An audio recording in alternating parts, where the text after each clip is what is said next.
ഗിബെയോൻകാർ Jericho കീഴടക്കിയ ശേഷം ജോഷുവയുടെ നേതൃത്വത്തിലുള്ള ഇസ്രായേൽ സൈന്യം ആയി പട്ടണവും പിടിച്ചെടുത്തു.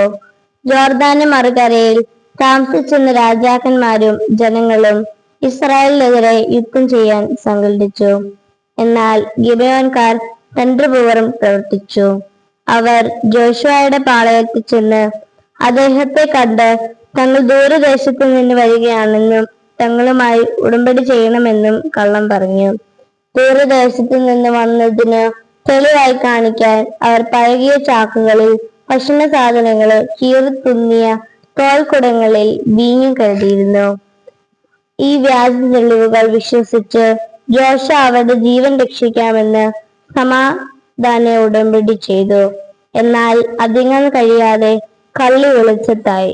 എങ്കിലും ശപഥം ചെയ്തതിനാൽ ജനം അവരെ വധിച്ചില്ല.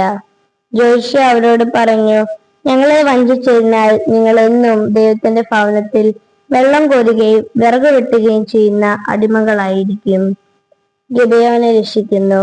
ഇസ്രായേൽക്കാരുടെ വിജയങ്ങൾ കേട്ട് പരിഭ്രാന്തരായ ജെറുസലേം രാജാവും നിവാസികളും ഇസ്രായേലുമായി സമാധാന സന്ധി ചെയ്ത ഗിബെയോനെതിരെ യുദ്ധത്തിനൊരുങ്ങി.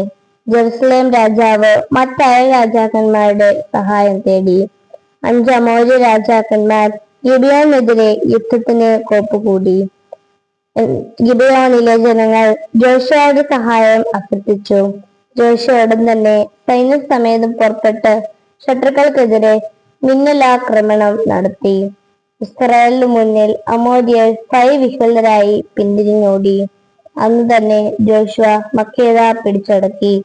അങ്ങനെ അദ്ദേഹം രാജ്യം മുഴുവനും മലമ്പ്രദേശങ്ങളും നെഗെബും താഴ്വരകളും കുന്നിൻ ചെരിവുകളും അവയിലെ രാജാക്കന്മാരോടൊപ്പം കീഴടക്കി. കാദേശ് ബർണിയ മുതൽ ഗാസ വരെയും ഗോഷൻ മുതൽ ഗിബെയോൻ വരെയും ഇസ്രായേലിന്റെ അധീനത്തിലായി.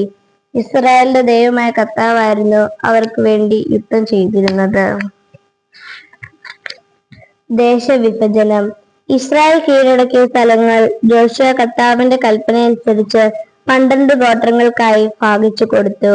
അവരത് കൈവശമാക്കി അവിടെ വാസമുറപ്പിച്ചു. കർത്താവ് അവരുടെ പിതാക്കന്മാരോട് വാഗ്ദാനം ചെയ്തിരുന്നത് പോലെ എല്ലാ അതിർത്തികളിലും അവർക്ക് സ്വസ്ഥത നൽകി. ശത്രുക്കളിൽ ആർക്കും അവരെ എതിർക്കാൻ സാധിച്ചില്ല. ഇസ്രായേൽ പൗരത്തോട് കർത്താവ് ചെയ്ത വാഗ്ദാനങ്ങൾ ഒന്നൊഴിയാതെ എല്ലാം നിറവേറി. ജോഷുവ വിടവാങ്ങുന്നു. ചുറ്റുമുള്ള ശത്രുക്കളെയെല്ലാം കീഴടക്കി കർത്താവ് ഇസ്രായേലിന് സ്വസ്ഥത നൽകി.